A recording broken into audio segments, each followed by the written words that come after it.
welcome to the Blindfold Chess Podcast. It's my birthday today. As a present to myself, I wanted to look back at my favorite chess player, Mikhail Tal. Known for his creativity and attacking play, the Magician of Riga was the 8th world champion from 1960 to 1961. He's also known for his improvisation and unpredictability. Sometimes that would backfire, but other times it would lead to brilliancies that are still talked about today. He grew up in Soviet-Latvia and began playing chess at the age of 6. At the age of 13, he started working with Latvian Master Alexander Koblents. 2 years later, in 1951, he qualified for the Latvian Championship. In 1953, at the age of 15, he won his first Latvian title.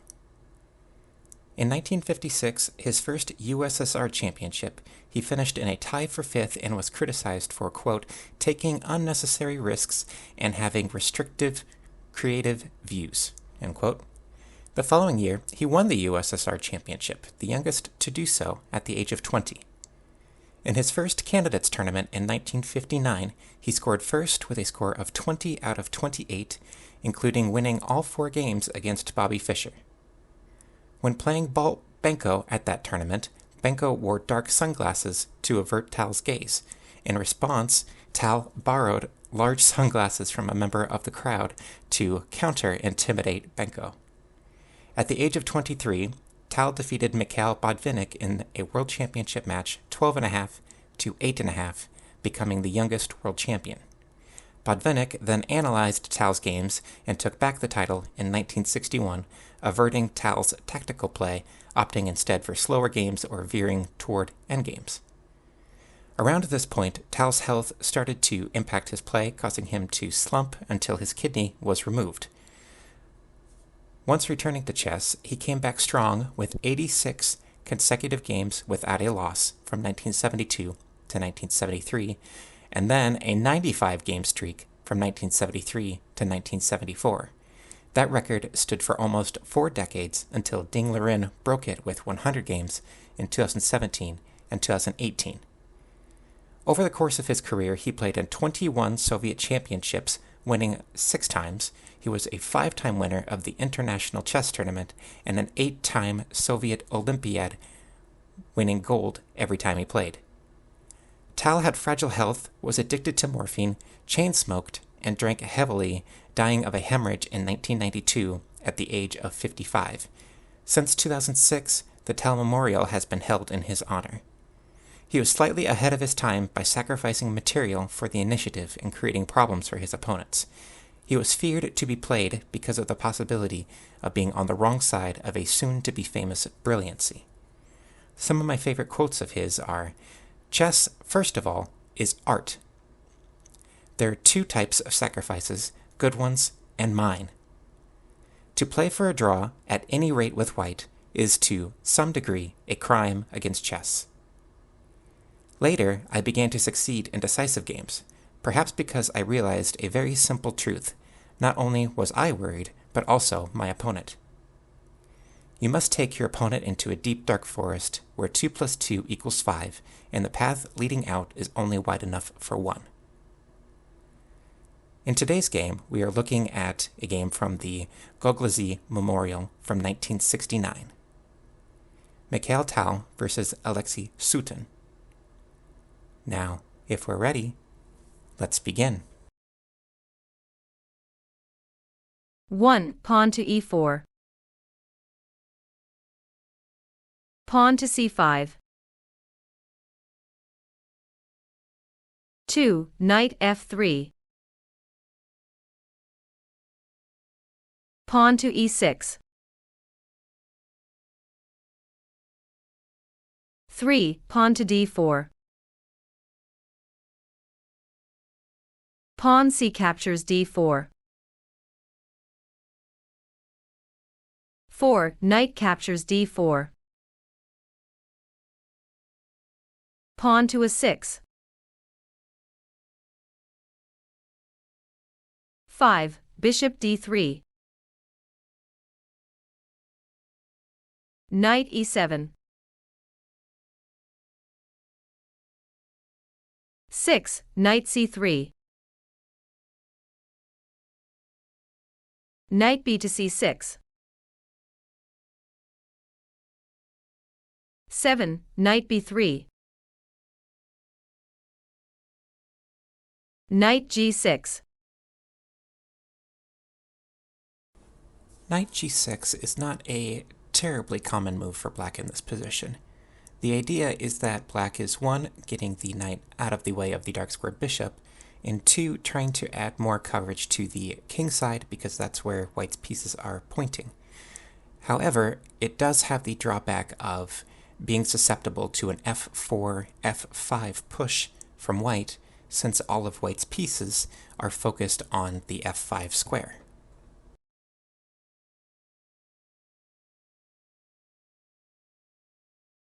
Eight. Castle kingside. Pawn to b5.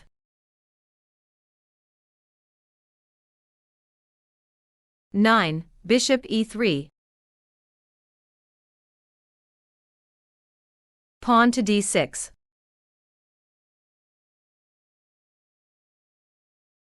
10. Pawn to f4. Bishop e7.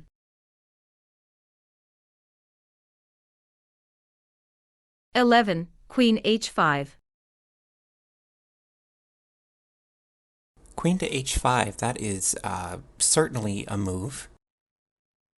Feel free to pause the podcast to try to figure out what Tal's idea is behind Queen to h5.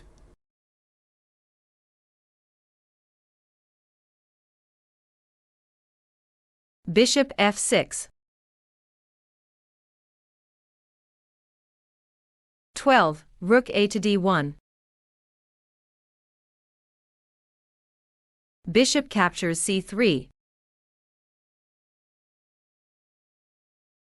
13. Pawn b captures c3. Queen c7.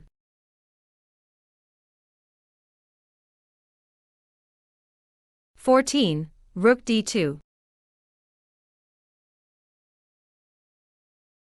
Knight c to e7.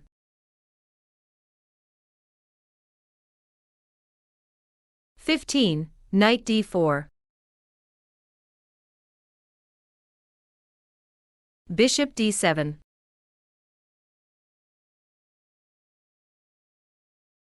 16. Pawn to f5. There is the f5 break that Tal has been building up to.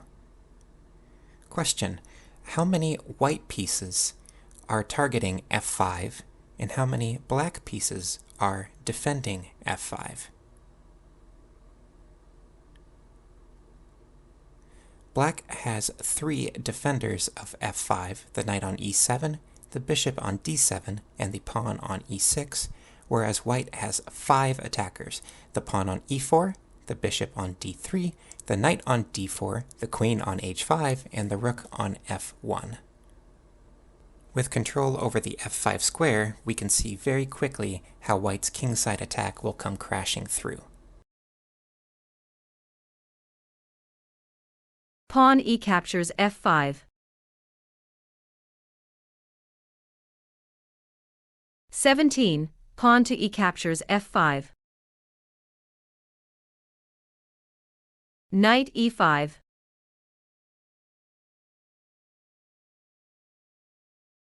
18. Knight e6. Bishop captures e6. Why did black play bishop captures e6 instead of pawn captures e6? It is because the pawn on f7 is pinned to the king by the queen on h5.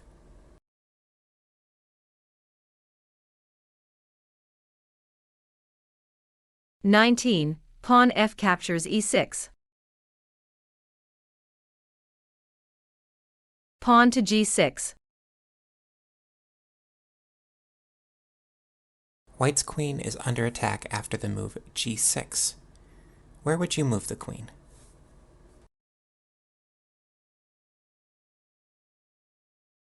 Queen captures e5. Pawn d captures e5.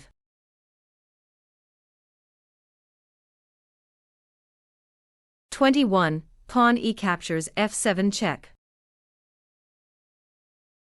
Black resigns.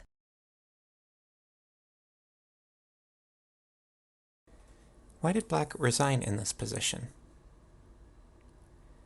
Black has 3 legal moves. If they were to play king to f8, White has bishop to h6 checkmate. If Black steps onto the d-file, they run the risk of a discovered check through bishop f5 check, or they lose a bunch of material with f8 equals queen, check, rook captures f8, rook captures f8 check, king to d7, and rook captures a8. That's why I enjoy Tal's games so much. Sometimes they start off very normal, and then they just explode out of nowhere. In the last 5 moves of this game, it looked like White was sacrificing a knight, he sacrificed a queen, and essentially mated him in the middle of the board. He does a wonderful job of turning chess into an art form, and I just love that about this game. So that is all that we have for this week. Tune in next time, where we will continue to work on our blindfold skills and look at another game of the Masters.